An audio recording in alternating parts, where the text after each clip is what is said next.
suatu kondisi yang ditandai dengan berat dan tinggi badan balita jauh di bawah rata-rata. Maka itu, untuk mengetahui status gizi yang satu ini, indikator yang digunakan adalah grafik berat badan menurut tinggi badan. Selain berat dan tinggi badan, lingkar lengan atas juga masuk ke dalam pemeriksaan klinis gizi buruk pada anak dan balita.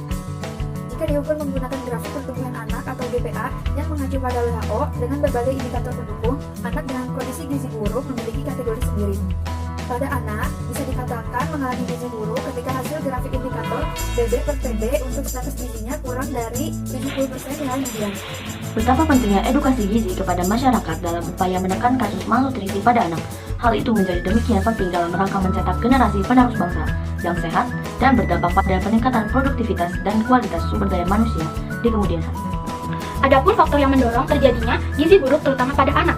Yang pertama, dengan ketidaktahuan akan hubungan makanan dan kesehatan. Yang kedua, adanya prasangka buruk terhadap jenis bahan makanan tertentu. Yang ketiga, adanya kebiasaan yang merugikan. Yang keempat, kesukaan berlebihan terhadap makanan tertentu. Yang kelima, keterbatasan penghasilan keluarga. Indonesia merupakan salah satu negara dengan masalah gizi yang beragam. Sejumlah peneliti turut menyebutkan bahwa masalah gizi di Indonesia terus meningkat. Menurut Departemen Kesehatan 2004, pada tahun 2003 terdapat sekitar 27,5% atau setara dengan 5 juta balita kekurangan gizi, 3,5 juta anak atau setara dengan 19,2% dalam tingkat gizi kurang, dan 1,5 juta anak memiliki gizi yang buruk setara dengan 8,3%.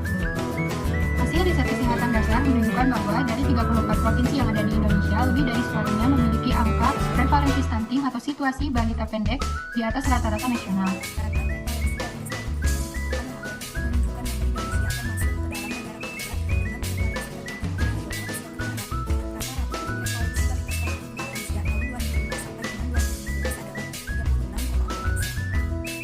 Kementerian Kesehatan Republik Indonesia membagi penanganan gizi buruk pada anak dibagi atas 3 fase. 1. Fase stabilisasi. Fase stabilisasi adalah keadaan ketika kondisi klinis dan metabolisme anak belum sepenuhnya stabil. Dibutuhkan waktu sekitar 1-2 hari untuk memulihkannya atau bahkan bisa lebih, tergantung dari kondisi kesehatan anak. Tujuan dari fase stabilisasi ini yakni untuk memulihkan fungsi organ-organ yang terganggu serta pencernaan anak agar kembali normal. Pemberian formula khusus ini dilakukan selama 24 jam penuh. Yang kedua adalah fase transisi. Fase transisi ini adalah fase di mana ketika perubahan pemberian makanan tidak menimbulkan masalah atau dampak bagi kondisi si anak tersebut. Fase transisi ini bisa dilakukan dengan cara sebagai berikut. Yang pertama, pemberian formula khusus dengan frekuensi sering dan dengan jumlah porsi yang kecil. Paling tidak, setiap 4 jam sekali. Yang kedua, jumlah formula yang diberikan pada 2 hari pertama atau 48 jam tetap menggunakan F75. Yang ketiga, ASI tetap diberikan setelah anak menghabiskan porsi formulanya. Yang keempat, jika volume pemberian formula khusus tersebut telah tercapai, tandanya si anak sudah siap untuk memasuki fase rehabilitasi. Yang ketiga adalah fase rehabilitasi. Fase rehabilitasi adalah masa ketika nafsu makan anak sudah kembali normal dan sudah bisa diberikan makanan agak padat melalui mulut. Akan tetapi, bila belum sepenuhnya bisa makan melalui mulut, pemberian bisa dilakukan melalui selang makanan atau NGT. Fase ini umumnya berlangsung selama 2-4 minggu sampai indikator status gizi BB atau TB-nya mencapai 2 SD dengan memberikan F100. Dalam fase transisi, pemberian F100 bisa dilakukan dengan menambah volumenya setiap hari. Hal ini dilakukan pada saat anak tidak mampu lagi menghabiskan porsinya. Salah satu metode penanganan gizi buruk bisa dilakukan di puskesmas.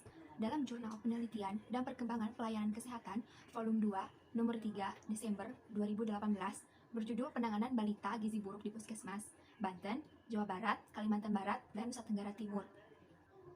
Penanganan gizi buruk berupa kegiatan pelayanan pemulihan, baik berupa tipe penanganan gizi buruk secara rawat jalan atau TFC. Dalam hal ini, mahasiswa dapat berperan sebagai penyampai aspirasi masyarakat, juga pengingat pemerintah atas tanggung jawabnya untuk dapat mensejahterakan masyarakat. Kesempatan tersebut bisa kita gunakan untuk memberikan informasi kepada masyarakat bahwa betapa pentingnya gizi pada anak. Selain itu, mahasiswa juga bisa menggunakan sosial media untuk berbagi informasi yang kredibel dan valid sumbernya kepada masyarakat.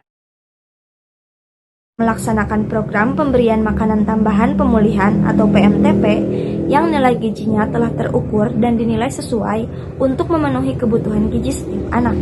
Kunjungan ini setidaknya bisa dilaksanakan secara rutin selama beberapa bulan untuk melihat perkembangan